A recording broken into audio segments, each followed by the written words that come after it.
Hermenêutica bíblica. Como se constroem as convicções teológicas da maioria das pessoas? Eu sou Ezequiel Gomes, você está no canal Vem Senhor Jesus e hoje nós continuamos aqui a nossa série sobre hermenêutica bíblica. E nesse vídeo eu quero fazer algumas considerações a respeito de algo que eu creio que é muito comum entre os estudiosos da Bíblia e que tem que ver com uma certa ilusão. E que ilusão é essa?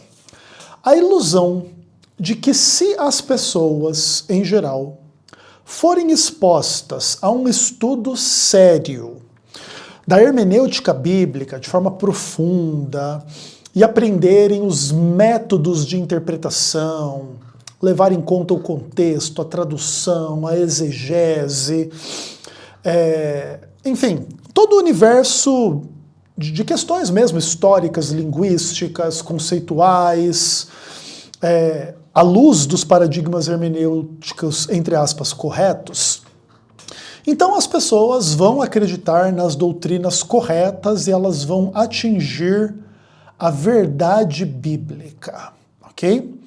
Existe essa ilusão no universo da teologia e eu gostaria de propor que as coisas não funcionam desta forma e para isso eu preciso explicar um pouco como que eu enxergo a construção da identidade espiritual e teológica de cada pessoa, porque eu creio que isso é uma coisa muito mais complexa do que simplesmente as pessoas serem expostas a um conjunto de regras interpretativas consideradas corretas, tá? Como eu já resumi assim basicamente.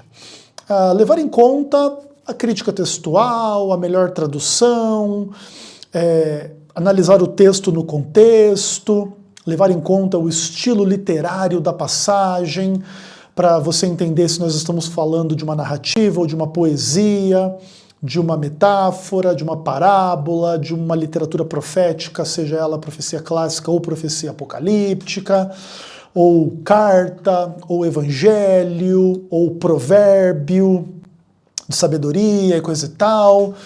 E você pode, sim, e deve se aprofundar bastante nessas questões, e nós vamos falar sobre bastante delas na nossa série.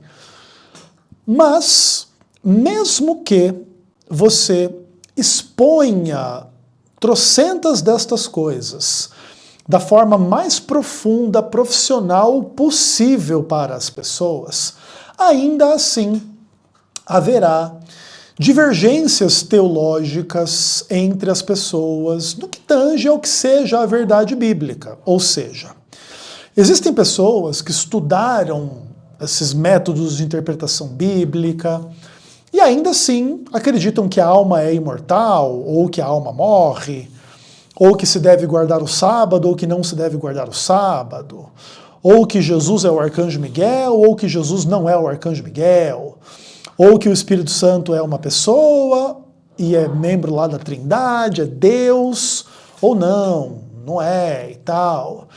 E você vai ter um monte de divergências entre as pessoas a despeito dos métodos de estudo da Bíblia. E por que que é assim?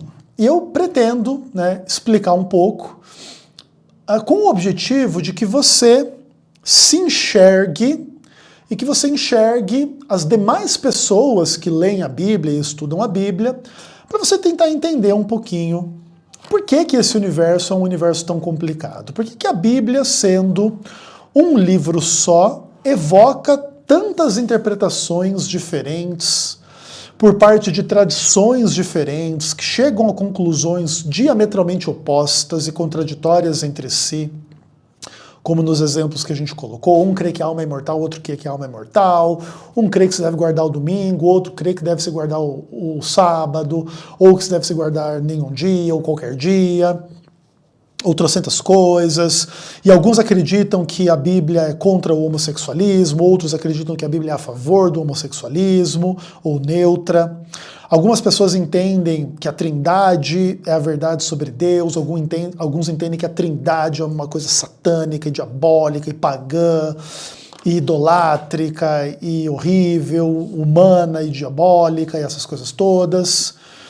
E muitas vezes, quando a gente se depara com esse quadro, o que existe também é muita confusão, muita dúvida, muito medo, assim, e um grave problema e uma crise de confiança.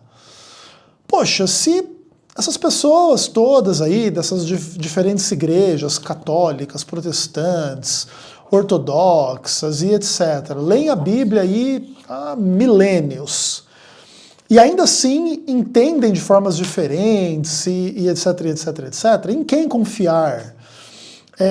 Como chegar a uma percepção mais plausível, o mais próximo possível do que seria uma verdade bíblica, etc, etc, etc. E essa jornada, ela é uma jornada muito interessante, muito intrigante, muito instigante, assim, do ponto de vista intelectual, né? O estudo da Bíblia é um estudo gigantesco, assim, que é bem legal, assim, para quem gosta, né?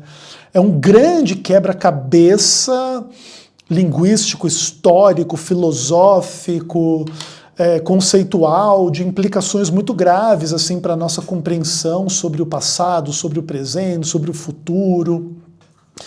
E é tudo bem legal, assim, mas resta, né, o fato de que mesmo pessoas que concordam com o que eu estou dizendo aqui, que a Bíblia é muito interessante, ainda assim elas chegam a conclusões totalmente opostas sobre o que é o ensino da Bíblia. E aí a minha tarefa hoje é falar um pouco sobre como que essas convicções se constroem, tá? De verdade, assim, tanto quanto eu entendo, né? Uma vez que eu também estudo essas coisas há muito tempo e tenho a minha percepção sobre como que isso aqui funciona. E eu queria, então, fazer um pouco de uma certa jornada com vocês sobre estas questões, para quem sabe começar a ajudar a elucidar vocês em relação a esta caminhada. Tudo bem? Bom, por detrás desta complexidade toda, existe um ponto primordial, que tem que ver com o seguinte: por que as pessoas são como elas são? Esse dilema antropológico sobre a humanidade, por que as pessoas são do jeito que elas são, é o verdadeiro dilema por detrás destas questões como um todo. Por que um católico é católico? Por que um protestante é protestante? Por que uma pessoa X é do jeito que ela é? E isso, obviamente, vai retomar o aspecto individual da vida de cada pessoa, mas como certas pessoas têm certas afinidades umas com as outras de forma bem pesada, isso também pode ser compreendido em termos de grupos, né, e tradições, e denominações, e religiões diferentes. Mas, obviamente, tudo remonta muito à experiência individual de cada um, mas também à experiência coletiva, e a gente vai elucidar estas coisas aqui. De certa forma, várias das coisas que eu vou falar aqui, eu já falei em vídeos anteriores, mas é bom a gente falar as mesmas coisas sobre múltiplas perspectivas para vocês que estão acompanhando essa série, irem entendendo de forma cada vez mais nítida, cada vez mais clara, à luz de múltiplos exemplos destas mesmas coisas, como que isso aqui realmente funciona, tá? E nós precisamos pensar em aspectos genéticos, familiares e sociais que tem que ver com as interações de cada pessoa, com aquilo que cada pessoa percebe como sendo humano, divino ou satânico, tá? Então, o que acontece, assim? Cada pessoa tem uma leitura um pouco diferente a respeito do que é ser humano, tanto a respeito da sua própria humanidade quanto da humanidade das pessoas ao seu redor. Cada pessoa vem à existência em um ambiente familiar um pouco singular. Podem ter famílias um pouco parecidas umas com as outras, assim como você pode comparar pessoas, elas são um pouco parecidas, mas as particularidades em absoluto, elas são únicas na vida de cada pessoa e na vida de cada família. E também os ambientes sociais mais amplos para além da família no qual a pessoa vive, também varia de local para local, dependendo do lugar do mundo que você nasceu, da região do país que você nasceu, em relação a trocentas coisas.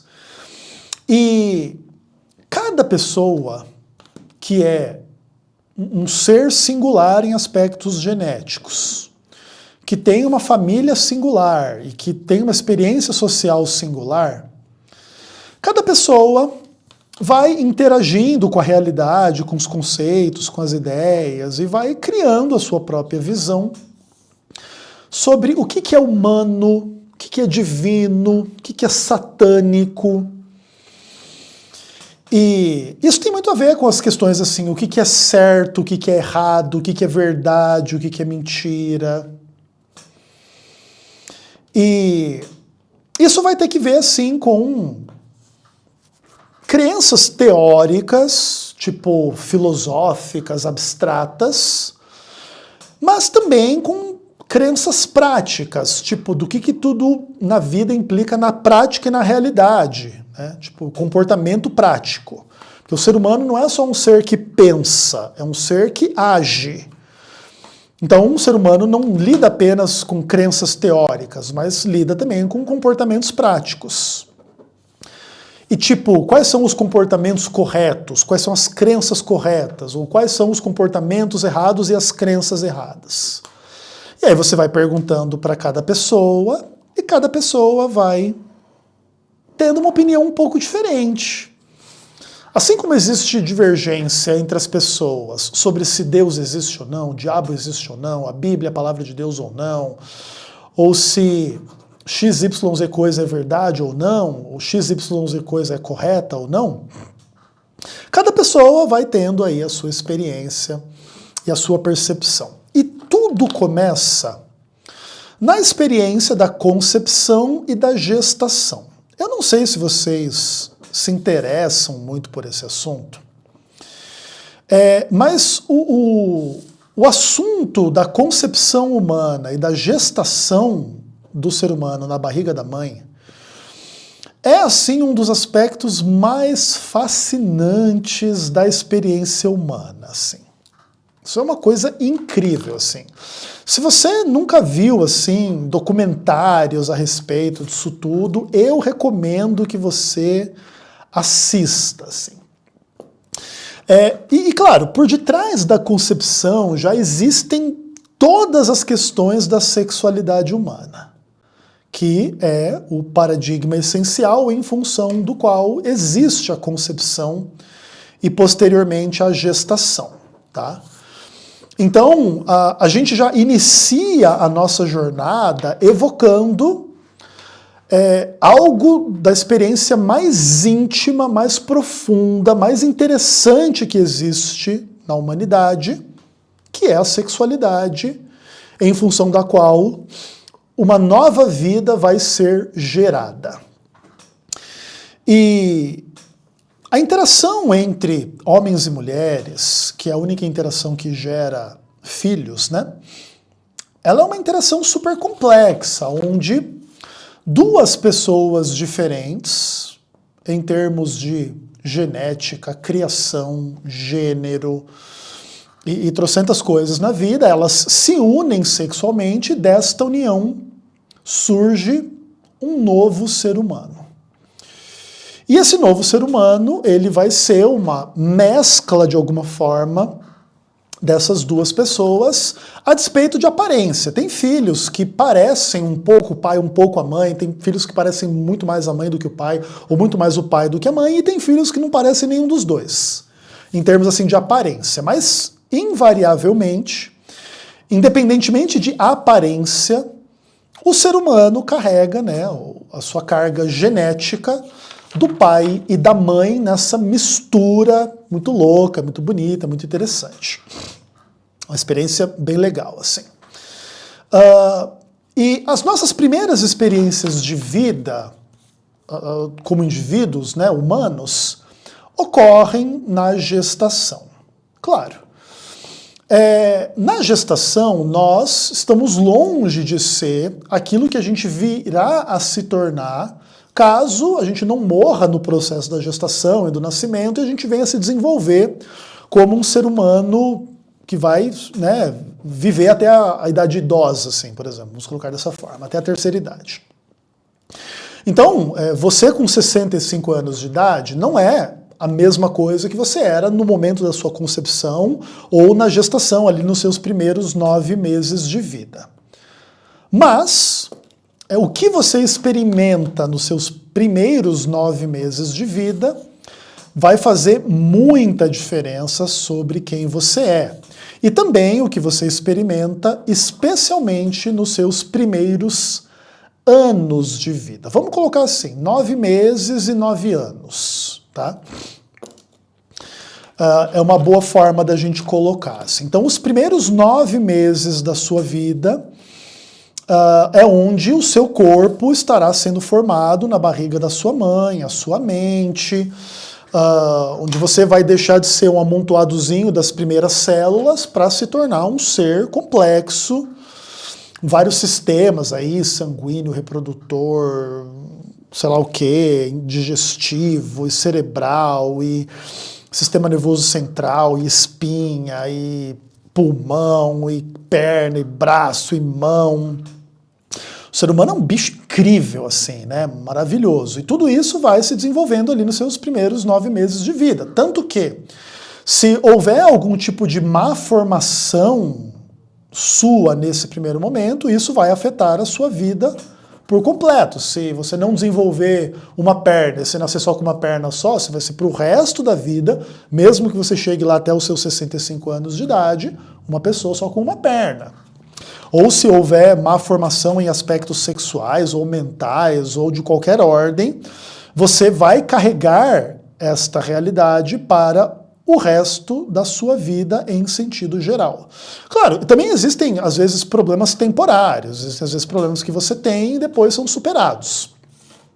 Mas, em certos aspectos também, aquilo que existe ali nos primeiros 9 meses dentro da barriga da mãe vai formar o contexto da sua vida por completo.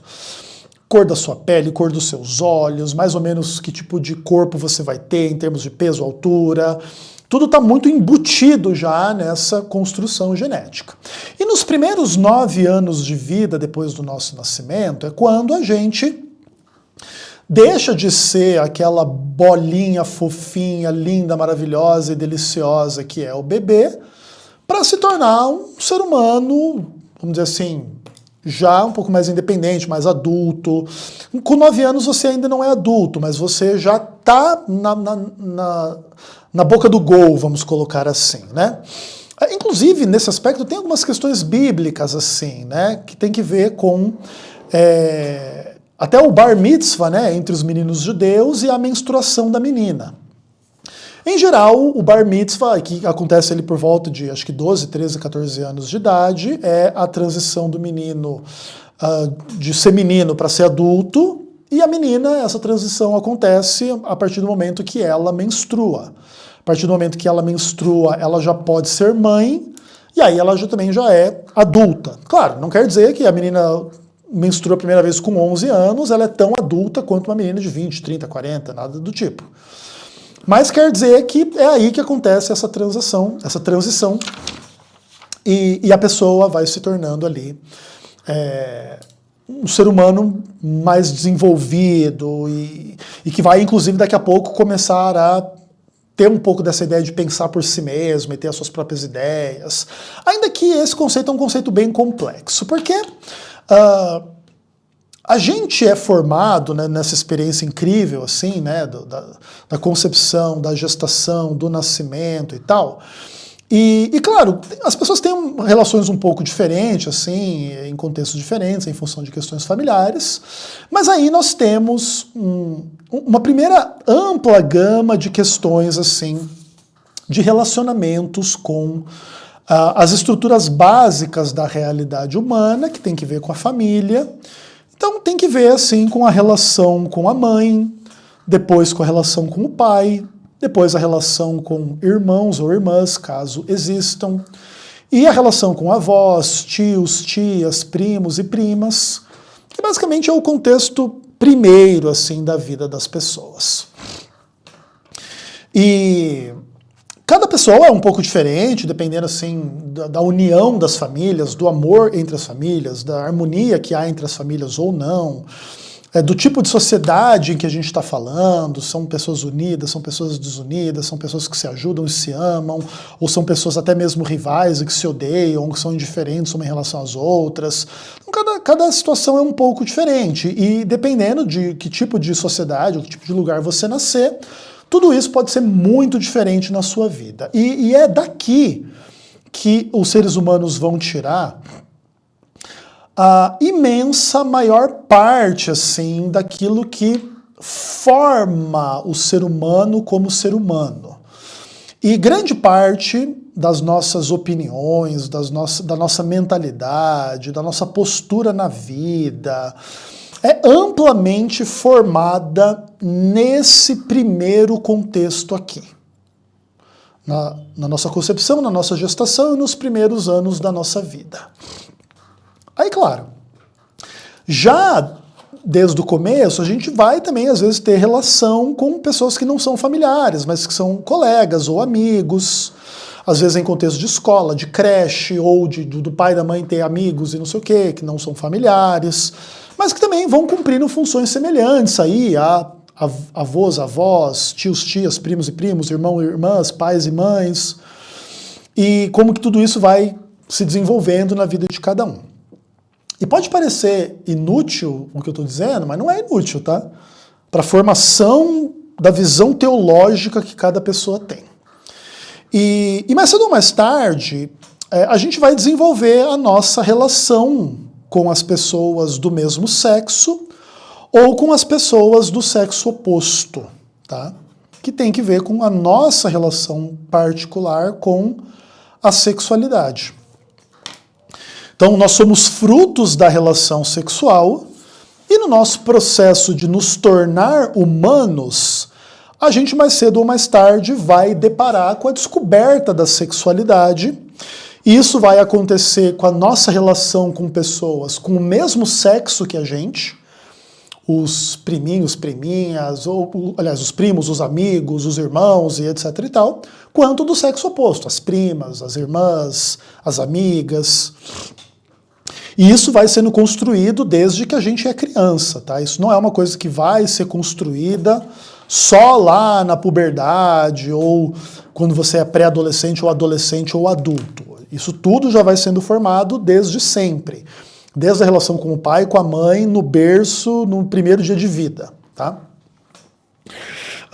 Claro que isso, por exemplo, essas questões da sexualidade, elas não estão maduras quando a gente é muito, muito, muito novinho, mas já vão amadurecendo logo cedo e aí cada pessoa vai desenvolvendo a sua percepção do que é gostoso, do que não é gostoso, do que é legal, do que não é legal em termos de sexualidade, ok? Além das questões de sexo, a gente também vai aprendendo assim sobre o que a gente pode ganhar se a gente tiver o comportamento correto. Tipo, se a gente chorar, vem comida? Se a gente chorar, vem alguém ajudar a gente diante de algum problema que a gente está sentindo que a gente nem sabe explicar? Se a gente está com dor, ou se a gente está simplesmente querendo atenção, ou coisa do tipo? O que que a gente pode ganhar fazendo coisas corretas, tipo assim, entendeu? Isso acontece desde que a gente é bebezinho até a gente ser adulto e idoso. Todos nós, em todos os momentos da vida, podemos ser recompensados por certas posturas. Mas também existe a percepção do que se pode perder com o comportamento errado, né? Tipo, a gente pode conquistar um monte de coisa, a gente pode perder um monte de coisa, a gente pode ter o que a gente quer, a gente pode talvez ser frustrado e não ter o que a gente quer, desde bebezinho até a vida toda. E essa percepção, assim, ela vai formando, assim, coisas muito profundas que tem que ver com mentalidade, tem que ver com disposição, de personalidade, de caráter, de índole, de um monte de coisas assim que vão sendo formadas na experiência de cada pessoa, assim. Tudo muito legal, muito interessante, assim. Essa é uma jornada bonita, né, que é a jornada da vida, mas que também tem um monte de coisas ruins, né, nisso tudo. Então, por exemplo, como que funcionam as regras, os limites, as punições, ou mesmo as recompensas? E tudo isso nos acompanha a vida toda, e a gente vai ganhando mais consciência a respeito de tudo à medida que a gente amadurece. E a partir do momento que a gente amadurece, a gente começa a refletir nas coisas de uma forma mais madura, o que a gente não fazia até então. Então, a partir aí de uns 10 anos de idade, e algumas pessoas amadurecem mais rápido, outras de forma mais lenta, tá? Então, assim, a partir de uns 10 anos de idade, até, vamos dizer assim, uns 15 anos de idade, a maioria de nós vai começar a se deparar com certos dilemas, assim. Quando a gente vai perdendo assim uma visão infantil de tudo aquilo que a gente vive, a gente vai ganhando uma visão um pouco mais adulta mesmo, ou na direção de nos tornarmos adultos. E uma das primeiras questões assim importantes que surgem é qual é a tua relação com uma autoridade externa a você versus uma autoridade interna. Que basicamente tem que ver com a relação entre a sua vontade e a vontade dos outros. Você é uma pessoa que dá mais atenção à sua própria vontade em comparação com a vontade dos outros, ou mais a vontade dos outros em comparação com a sua vontade? E dependendo do tipo de pessoa que você for, você vai ter uma visão muito diferente da Bíblia, tá? E, por exemplo, a Bíblia, ela é uma autoridade externa ou interna? Essa é uma relação complexa. Tipo assim, a Bíblia fala ao meu coração de uma perspectiva externa, ou a palavra de Deus está dentro do meu coração e ela também atua da perspectiva interna. Essa questão é interessante de você parar para pensar. Você enxerga a Bíblia como algo externo a você ou dentro de você? A voz de Deus está lá fora ou está aqui dentro? Você confunde a sua consciência com a voz de Deus? Sim, não. Você sabe diferenciar bem essas coisas? Sim, não. Há pessoas que pretendem saber diferenciar bem, tem outras pessoas que parecem ser um pouco confusas em relação a isso, e parecem pensar que as coisas que elas imaginam é Deus que está falando com elas. Já há pessoas que sabem diferenciar, isso aqui eu estou pensando de mim mesmo, não, isso aqui vem de Deus, ou isso aqui é um pensamento intrusivo que pode ser humano ou pode ser diabólico, mas isso aqui é uma iluminação divina que está vindo de Deus para mim no meu coração.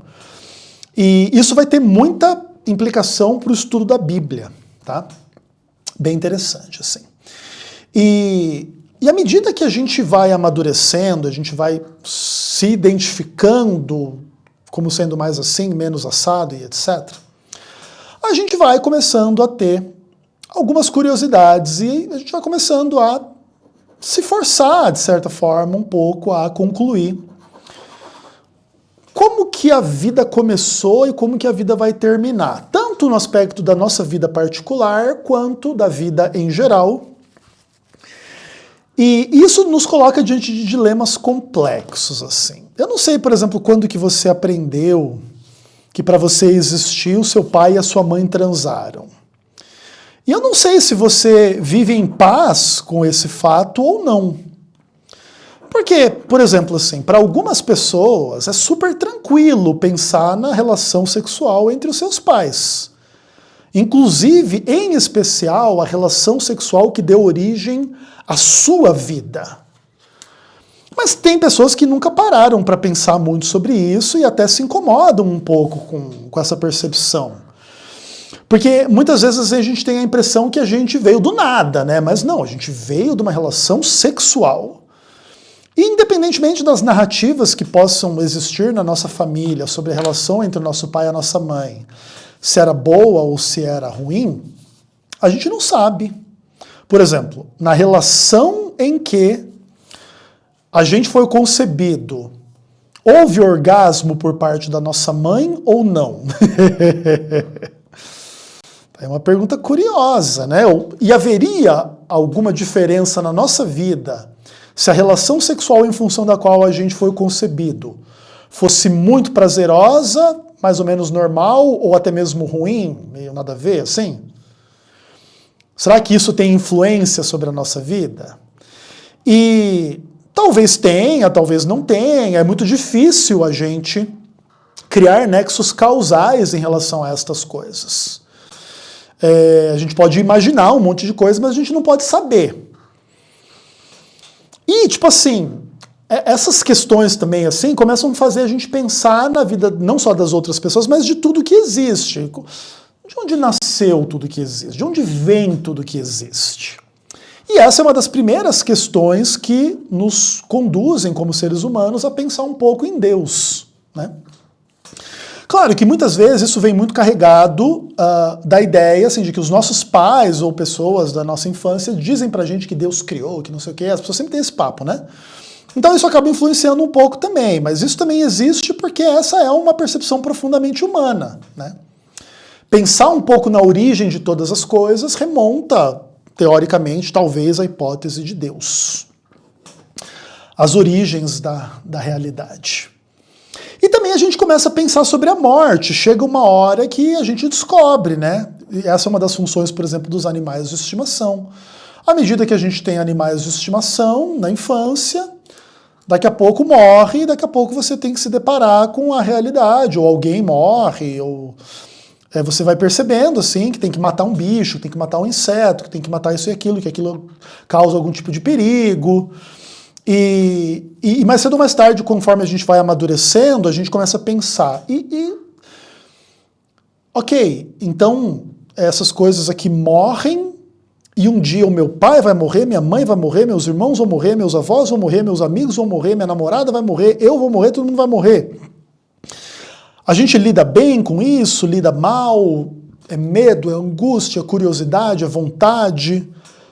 Vamos morrer logo para ver como é que é, ou é melhor tentar se afastar o máximo possível e deixar para isso ser o mais depois possível? E isso é uma questão muito profunda, assim, né, das questões. E aí também a gente vai desenvolvendo, assim, a nossa ideia sobre Deus e sobre diabo, né? Se essas coisas existem ou não, e se elas são fantasia ou não. E a gente vai aprendendo assim que tem coisa que é verdade, tem coisa que é mentira, tem coisa que falaram pra gente que é verdade e não é, tem coisa que talvez enganaram a gente dizendo que não é verdade e é verdade. Então, à medida que a gente vai amadurecendo, a gente vai saindo assim daqueles pensamentos mais infantis, assim, a gente vai começando a se tornar, de certa forma, um investigador das coisas para a gente tentar entender, assim. E aí também entra todo o universo, assim, da gente ser educado, né? Que tem que ver, assim, com educação teórica e com educação prática. Então, tem que ver com a alfabetização, todo o universo do conhecimento, dos estudos e tal, como também de questões práticas, assim, que tem que tomar certo cuidado com certas coisas para não se machucar, para não morrer, para se desenvolver da melhor forma, e etc, etc, etc. E a gente vai também lidando com os aspectos que tem que ver com a autoridade, porque quando a gente é muito novo, a gente é muito dependente, nós necessitamos de pessoas que nos guiem um pouco nesse nosso processo de amadurecimento particular. E a gente pode inicialmente confiar cegamente nessas pessoas e depois começar a desconfiar delas, ou primeiro a gente pode desconfiar e depois confiar. Isso vai moldando muito a relação que a gente tem com a autoridade. Então, a gente tem, e inclusive lembra que isso também tem a ver com aquela questão da nossa vontade versus a vontade dos outros. Então, isso também tem muito a ver com a autoridade, né? A função dos pais, a função dos irmãos mais velhos, a função dessas coisas, ou dos amigos, ou das pessoas que têm precedência, né? Em alguns aspectos. E a gente está em paz com isso, a gente está em guerra com isso, a gente gosta disso, a gente não gosta disso. O que a gente percebe dessa estrutura toda como sendo super positivo? O que a gente entende disso tudo como sendo negativo? E em amplíssima medida, são estas coisas que constroem a nossa visão teológica. A depender da nossa relação com pai, mãe, irmãos, avós, avós, tios, tias, primos e primas, amigos, amigas, pessoas do mesmo sexo ou do sexo oposto, em contextos de educação, autoridade, regra, limite, punição, de onde tudo isso vem, para onde isso tudo vai, as grandes questões da filosofia e da existência, da psicologia, e etc, e etc, e etc, e etc. À medida que a gente vem à existência e a gente é forçado a pensar nestas coisas, é mais ou menos nesse contexto que a gente forma a nossa mentalidade, a nossa personalidade, o nosso caráter, a nossa índole, a nossa forma de lidar com as coisas. E aí, existe uma pergunta. A primeira impressão é a que fica? Em alguns casos, sim. Em alguns casos, não. Mas eu diria que, na maior parte dos casos, sim. A primeira impressão que você tem sobre estas coisas é a impressão mais forte. O que eu quero dizer com isso? Quando você se depara com essas coisas como um todo, mais cedo ou mais tarde você tem que ser confrontado com certas questões, que são respondidas para você mesmo no seu coração. Deus existe ou não? O diabo existe ou não? Meu pai e minha mãe me amam ou não? O que mais tem autoridade e importância para mim? É estar em paz com os outros ou comigo mesmo? É a minha vontade ou a vontade dos outros? Como que eu vou lidar com a realidade da minha existência e da existência das demais pessoas, no universo de conquistar o que eu quero e de dar ou não dar às pessoas o que elas querem, da minha parte.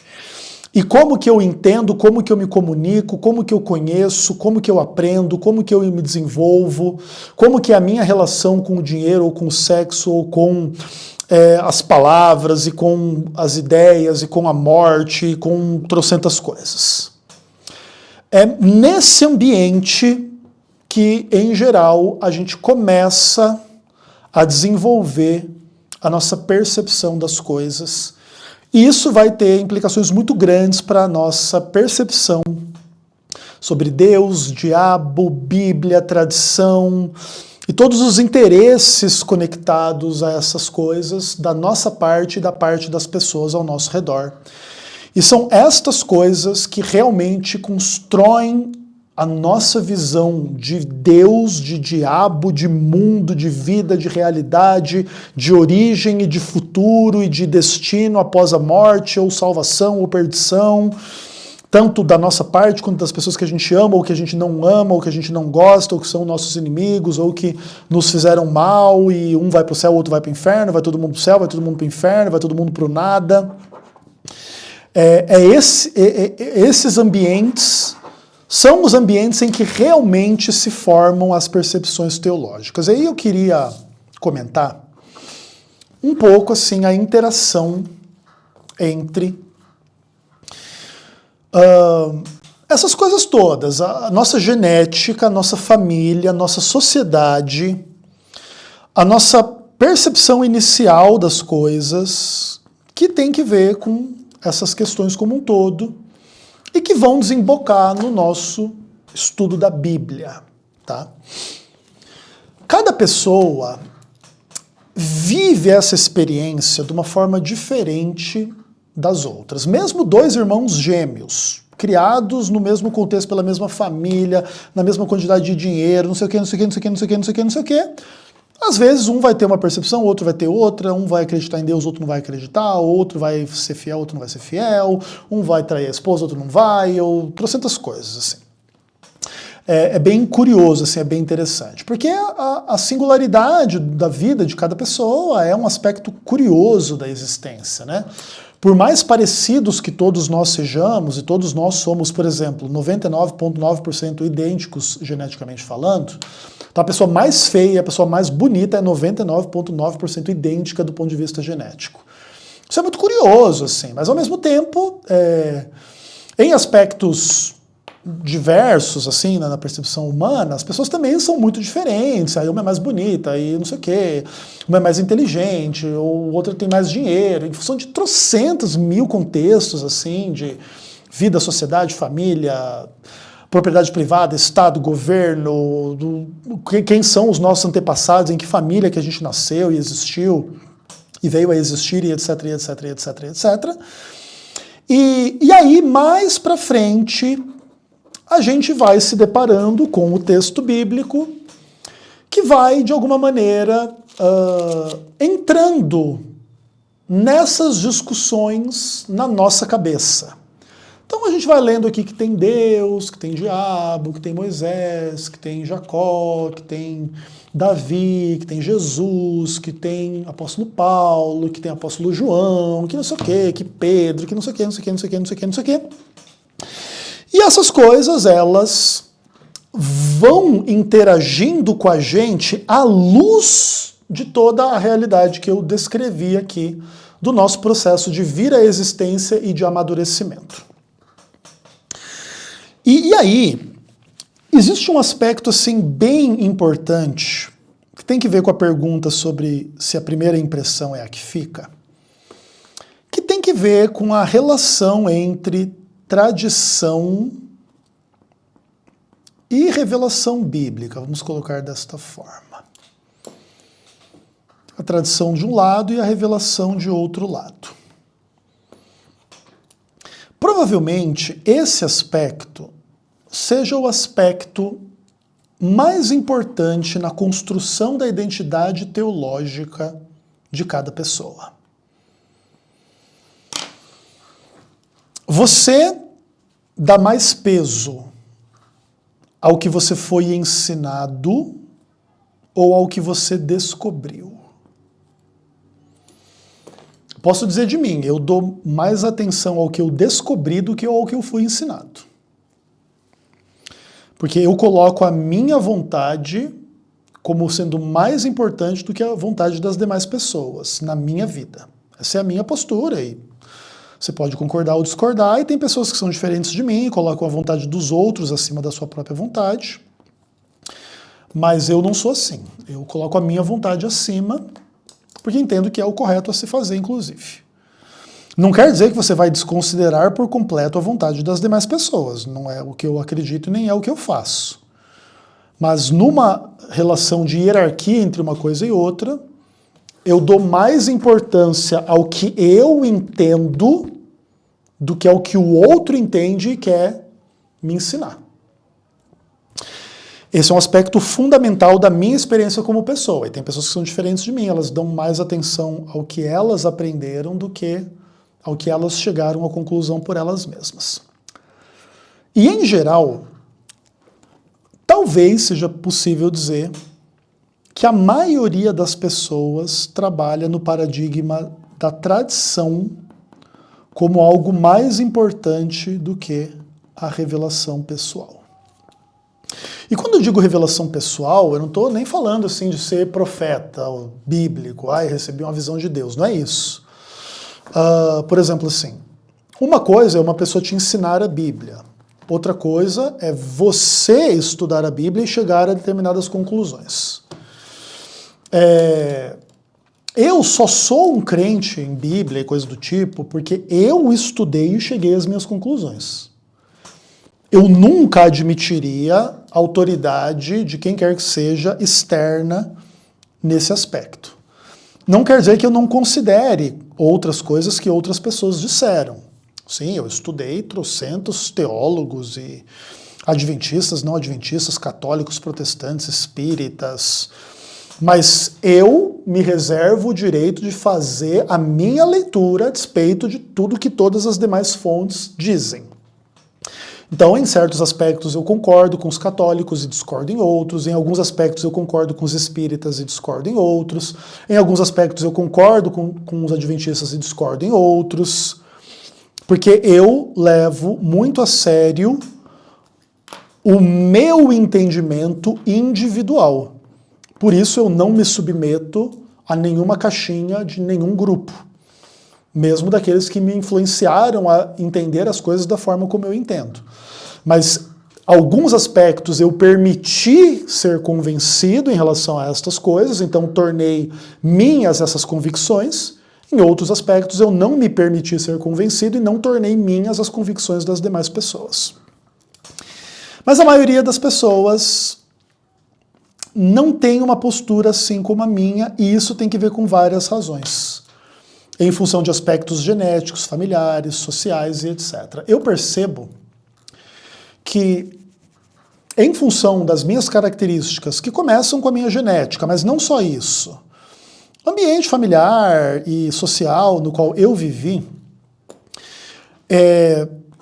eu tanto fui estimulado ao pensamento crítico e à busca individual pela realidade, pela verdade, por como essas coisas são e etc e tal, e eu percebo assim que esta experiência é a experiência talvez da minoria das pessoas. Talvez a maioria das pessoas foi muito mais estimulada a crer do que a descobrir. Não sei se vocês entendem a diferença que eu estou tentando pintar aqui. Eu creio, mas eu creio porque eu descobri. Eu não creio porque eu fui ensinado a crer. Inclusive nesse aspecto, uma parte assim do meu espírito crítico e independente tem muito a ver com isso. E obviamente que esta convicção que eu tenho de que a nossa convicção teológica ela é construída dessa forma tem muito a ver com a minha experiência comigo mesmo. Mas eu percebo coisas semelhantes em relação às demais pessoas. E a despeito de as pessoas serem diferentes de mim, terem convicções diferentes de mim, eu entendo que esse mesmo processo que eu descrevi aqui, desde a concepção da pessoa, da gestação, da relação com a família, com os amigos, com o sexo oposto ou com o mesmo sexo, e essas coisas de onde que vem, para onde que vai, etc, etc, etc, são as reais questões que fazem cada pessoa pensar do jeito que pensa e ser do jeito que é. E a maioria das pessoas tem uma relação do tipo, a primeira impressão é a que fica. Então, se elas foram ensinadas numa determinada tradição, é muito difícil fazê-las, por qualquer estudo de exegese, de hermenêutica, de grego, de hebraico, de aramaico, de filosofia, de lógica, de língua, de estruturas, não sei o que, das quantas, blá blá blá, convencê-las de que a sua tradição é falsa. Ou de que aquilo que ele recebeu por tradição é uma coisa falsa. Porque as implicações psicológicas de você... Pensa assim, ó, se você é uma pessoa que valoriza o que você aprendeu na vida, e chega uma outra pessoa dizendo que o que você aprendeu é falso, é mentiroso, é errado, é ruim, é diabólico, é uma imbecilidade sem fim. Você admitir essa autoridade desta pessoa que está dizendo que tudo que você aprendeu, ou que muita coisa que você aprendeu está tudo errado, isso teria implicações assim tão devastadoras para a sua identidade psicológica e etc., que você nem considera. E esse é um aspecto muito curioso, por exemplo, que eu vejo muito assim nas discussões sobre o inferno. Assim. Eu já fiz vários debates com várias pessoas assim sobre o tormento eterno, e é sempre meio que a mesma coisa. Assim. A pessoa não consegue entender o quão absolutamente diabólico é o conceito do inferno eterno. E ela faz uma conexão daquilo com Deus, ela pensa que Deus é que está por detrás daquilo, e aquilo é a mais pura verdade de Deus. E ela se apega àquilo, porque se ela negar aquilo, ela vai ter que negar uma quantidade gigantesca, assim, de tradição mesmo, e eu não estou falando nem tanto no aspecto tipo de uma tradição externa, é uma coisa de família mesmo, é uma coisa de vida da pessoa, porque o conceito do inferno ele é um conceito muito útil, né, na criação das pessoas, para você colocar medo nelas, para elas não fazerem coisas erradas, né, e muitas pessoas utilizaram esse conceito para amedrontar as pessoas, que elas meio que se tornaram realmente cativas desse conceito e elas não sabem viver sem esse conceito. Nesse aspecto, a minha criação foi diferente. Eu tive uma criação bem humanista e bem secular, não religiosa. Então, eu tenho zero medo do inferno. E eu tenho zero medo de dizer, por exemplo, que o inferno da tradição cristã popular é uma doutrina diabólica, ridícula, com zero fundamento bíblico, que representa muito mais uma absoluta loucura, imaginação da cabeça das pessoas, do que qualquer coisa que se deva levar a sério. Mas por que eu tenho essa convicção teológica? Não é meramente porque tem que estudar o texto no contexto, no grego, no hebraico, no aramaico, à luz de determinadas regras hermenêuticas. É porque eu sou um tipo de pessoa que tive uma experiência na vida que me preparou para entender estas coisas. E tem pessoas que não. E, isso é uma questão muito complexa. Assim, muitos ateus, inclusive, usam esse fato contra a religião, dizendo que a religião é uma questão de onde que você nasce, aqui que você é exposto. Por exemplo, se você tivesse nascido lá no Japão, você ia ter lá a religião shintoísta, budista, não sei das quantas deles lá. Você não ia crer que Deus é todo-poderoso, onisciente, onipresente, onipotente nos aspectos do cristianismo, a trindade, Jesus morreu e ressuscitou. Isso aí é uma coisa mais da área ali, talvez do Oriente Médio e mais ocidental, em função da história da igreja e coisa nada e tal. E essa é uma questão muito complexa, assim. Claro, eu entendo essa crítica, eu até concordo em certos aspectos, ainda que eu sou um exemplo de que a primeira impressão não é a que fica. Ainda que eu possa comentar um pouco sobre isso. As minhas primeiras impressões religiosas, quando eu amadureci, a partir dos meus 10, 11 anos de idade, foram muito diferentes do que são as minhas convicções religiosas hoje. Eu cheguei à conclusão na época que Deus não existia, que isso tudo era ridículo, e que a religião era uma coisa de pessoas absolutamente idiotas e que eu não queria fazer parte daquilo sob nenhum aspecto e nenhum sentido. E eu vivi a minha vida como completo ateu, entre os meus 10, 11 anos de idade até os meus 20 a 25 anos de idade, que foram os anos da minha conversão. Né? O meu processo de conversão vai começar mais ou menos com os meus 20 anos de idade e vai terminar mais ou menos com os meus 25 anos de idade, que é quando eu me batizo na Igreja Adventista do Sétimo Dia. Então eu passei uma fase muito grande da minha vida, num momento muito grande, assim, naquela época, né? Começo da minha vida, totalmente ateu, assim, e aquilo me fez muito bem, inclusive, na real. Eu agradeço muito, assim, por ter tido a experiência do ateísmo, porque isso aqui criou um contexto bem interessante na minha vida. E eu tive que mudar, assim, as minhas convicções, então eu sei que não é fácil fazer isso. E eu sei que não é uma coisa fácil de cobrar de ninguém, assim. A gente só muda as nossas percepções se a gente estiver muito disposto assim, a repensar coisas muito profundas da nossa vida.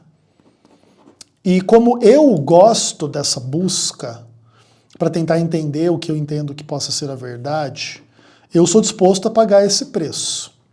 Mas a maioria das pessoas não é disposta a pagar esse preço. A rever as suas convicções para tentar entender realmente o que é, não o que foi ensinado que é. E claro que é difícil escapar de dilemas em relação a essas coisas, tá? Não estou dizendo, por exemplo, assim, que a minha visão é totalmente ou neutra, ou imparcial, ou a pura verdade. Também não é bem verdade isso, provavelmente. Mas pelo menos assim, é a direção na qual eu tento andar, entende? E por isso eu tive que repensar assim profundamente a minha vida. E por isso eu deixei de ser um ateu para me tornar um adventista do sétimo dia. Mas a maioria das pessoas não passa por transformações tão radicais assim na sua vida. E geralmente a pessoa se descobre ali católica e é católica a vida toda, se descobre ali adventista e é adventista a vida toda, ou se descobre ateu e é ateu a vida toda, ou se descobre budista e é budista a vida toda. Nesses contextos assim, mais da manutenção desta tradição na qual a pessoa foi ensinada e que ela teve as suas primeiras convicções, do que dessa busca maluca por tentar entender trocentas teorias e fazer a sua própria síntese e ter a sua própria percepção das coisas. E em geral, é assim que se constrói a visão teológica mesmo das pessoas. E eu queria terminar falando de um aspecto que talvez seja tão ou mais central que todos esses aqui colocados, que tem que ver com o universo dos interesses. No meio de todo o nosso processo do descobrimento da nossa identidade religiosa, das nossas convicções filosóficas, políticas, sociais, econômicas e do que a gente acredita na vida, a gente começa a perceber, assim como a criança percebe que certos comportamentos dão a ela uma recompensa positiva e certos comportamentos dão uma recompensa negativa, ela apanha ou coisa do tipo, a gente vai descobrindo à medida que a vida acontece que certas coisas resultam num resultado na direção do que a gente quer e certas coisas resultam num resultado diferente do que a gente quer. E a maioria das pessoas tenta maximizar ao máximo as coisas para que aconteçam do jeito que elas querem e minimizar ao máximo para que as coisas não deem errado e aconteçam diferente do que elas querem. E nesse aspecto, os interesses das pessoas são os aspectos mais fortes de qualquer convicção que a pessoa tenha na vida, seja sobre religião, sobre política, sobre qualquer coisa. As pessoas, em geral, elas acreditam no que elas acreditam porque elas entendem que aquilo está na direção, tipo assim, de conspirar para o seu melhor benefício, para o cumprimento das suas vontades, os seus interesses. Isso tem muito que ver com discussões teológicas.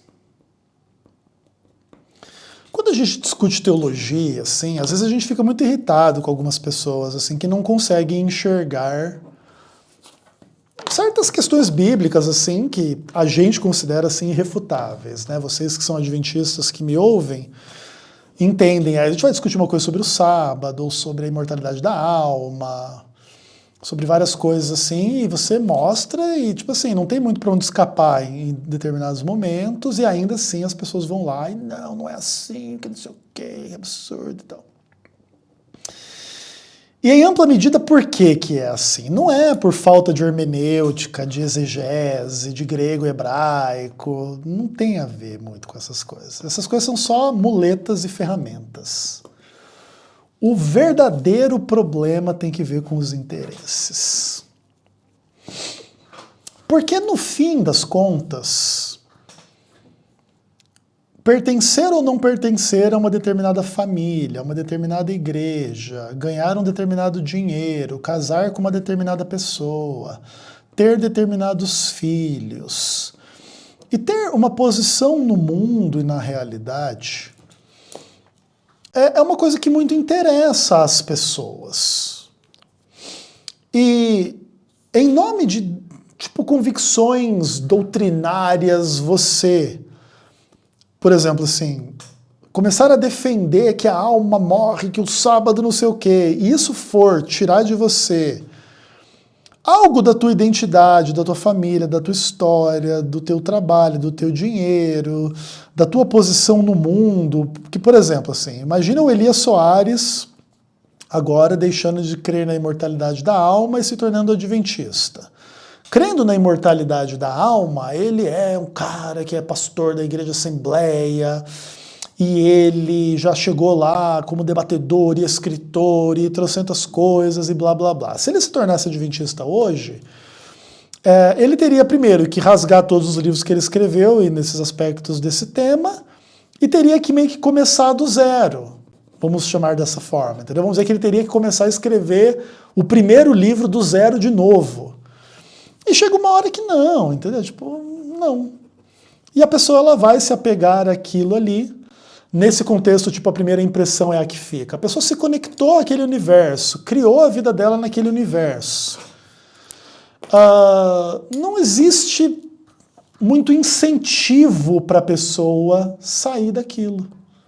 Em termos psicológicos, sociais, familiares e trocentas coisas. Por isso, a imensa maioria dos cristãos são católicos, não importa qualquer discussão bíblica ou histórica sobre o catolicismo, que era ruim, o que é isso, que é aquilo, que está errado nisso ou naquilo. Não importa. O contexto católico da própria civilização ocidental, da própria existência de um país como o Brasil, e etc. É uma coisa assim tão forte que ninguém vai abandonar essas coisas em nome de uma busca muito maluca, assim, pela essência da realidade, da verdade bíblica ou de nada do tipo. Tanto que não só a maior parte dos cristãos são católicos, como a maior parte dos evangélicos e dos adventistas também são católicos. E quando a gente fala assim, as pessoas elas nem entendem o que a gente quer dizer, assim. Mas é a mais pura verdade, assim. Eu me convenço disso assim, a cada dia, já há muitos anos, na verdade. E a cada dia mais, assim, eu acho que eu já cunhei, inclusive, o termo, né? Acho que eu que inventei esse termo no Brasil, que é o católico do sétimo dia.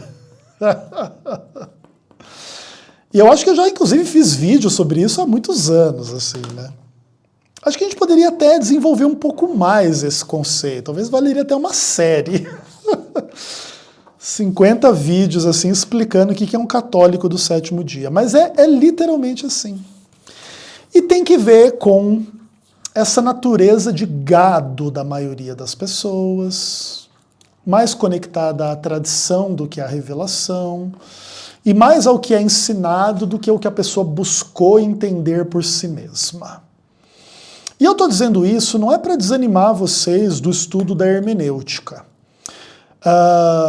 Mas é para deixar vocês alertas a respeito destas coisas. Porque, no fim, as ferramentas hermenêuticas, a crítica textual, o grego, o hebraico, o aramaico, as formas literárias dos textos bíblicos, texto no contexto e analogia da fé e trocentas coisas assim que a gente possa equipar vocês para vocês tentarem entender a Bíblia mais e melhor, no fim, vocês precisam entender que essas ferramentas, elas acabam servindo para a maioria das pessoas só para corroborar aquilo que elas já creem. E os católicos, os evangélicos e os espíritas também têm acesso às ferramentas hermenêuticas e podem usar retóricas hermenêuticas mais ou menos parecidas com qualquer outro grupo, com os adventistas, etc. Não, tem que ver o contexto, não tem que ver a tradução, não, tem que fazer um estudo sério, não ficar tirando o texto do contexto para fazer pretexto.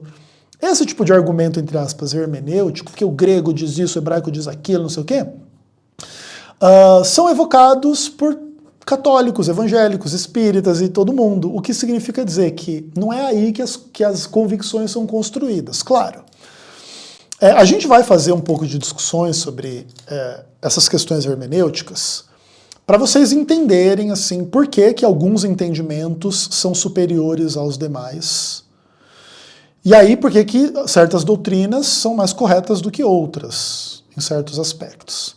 Mas é importante vocês entenderem que, para compreender isso, tem que ir um pouco mais profundo, porque se ficar na superficialidade, essas coisas também não atingem o objetivo pretendido, de fazer as pessoas terem uma noção mais profunda da verdade. Porque esse é o ponto primordial, talvez, aqui do meu vídeo. A maioria das pessoas não é apaixonada pela busca pela verdade. A maioria das pessoas é meio satisfeita com aquilo que elas herdaram como verdade. Elas até podem gostar um pouco de entender um pouco melhor isso ou aquilo, mas são poucos os seres humanos assim apaixonados para tentar entender as coisas. Até porque, como as coisas são muito complicadas na vida, e elas não envolvem só questões filosóficas, bíblicas, religiosas. Também tem um monte de questões científicas e culturais super complexas. Então, um dos aspectos dessa problemática hermenêutica também tem que ver com isso. É uma tarefa complicada demais e que no final vai isolar mais ou menos a pessoa que faz essa busca, porque a maioria das pessoas não vai acompanhar ela nessa busca. E eu sinto isso muito fortemente, assim, na minha experiência cristã, assim. Eu estudei tanto, cara, eu li tanto, eu pensei tanto nessas coisas, que eu perdi um certo contato com a maioria das pessoas, assim. Porque é muito difícil encontrar pessoas que também se aprofundaram, que também entendem do que a gente está falando, assim. Tem a ver um pouco com essa questão, entendeu? As pessoas são mais acomodadas, assim. E como eu sou uma pessoa menos acomodada, é difícil encontrar pessoas que simpatizem com a minha busca nesses aspectos. E isso também tem muito a ver com as questões de críticas à igreja e etc. Porque o princípio é o mesmo, entendeu? E tudo é muito formado nesse contexto da pessoa, na sua família, na sua comunidade. E ela quer viver aquilo ali de uma forma mais simples, mais tranquila, e se beneficiar das coisas e não estar numa jornada super profunda e complexa, que vai inclusive fazer as pessoas não entenderem, não gostarem, não acompanharem e simplesmente isolar elas assim da realidade. Então é por isso que, tipo, as coisas são do jeito que são. Espero que você entenda e quero deixar aqui também que eu não estou querendo dizer com isso assim que essa jornada é ruim. Pelo contrário, assim, eu não me arrependo nem um pouco assim de me aprofundar, de querer saber, de querer entender, de querer fazer as coisas do jeito que eu faço. Mas eu tenho que pagar certos preços e você precisa entender também que à medida que você quiser entender mais e melhor as coisas, você vai pagar certos preços também. E certa tristeza e certo sofrimento também são inevitáveis nesse caminho, porque quanto mais você entende como as coisas são, mais tristes as coisas são, que mais ou menos é um processo de envelhecimento, né? Você perder um pouco a inocência da infância. Esse processo todo que eu estou descrevendo aqui tem muito a ver com isso. O processo de entender as coisas é o processo oposto da criança. E aí, quando a gente realmente entende, a gente também vê as coisas de forma mais nua, mais crua, mais cruel, com os interesses, os egoísmos, as maldades, as burrices, as tradições das pessoas prevalecendo sobre uma leitura que fosse mais espiritual, mais racional, mais lógica, mais interessante da Bíblia. Mas a maioria das pessoas não é guiada por um estudo sistemático, racional, lógico. As pessoas são muito guiadas por tradição, por sentimentos, por interesses. E não, assim, por coisas de uma perspectiva mais racional, de busca pelo entendimento. As pessoas estão satisfeitas com a mediocridade, em geral. E é isso. Obrigado pela sua atenção. Até o próximo vídeo, se Deus quiser.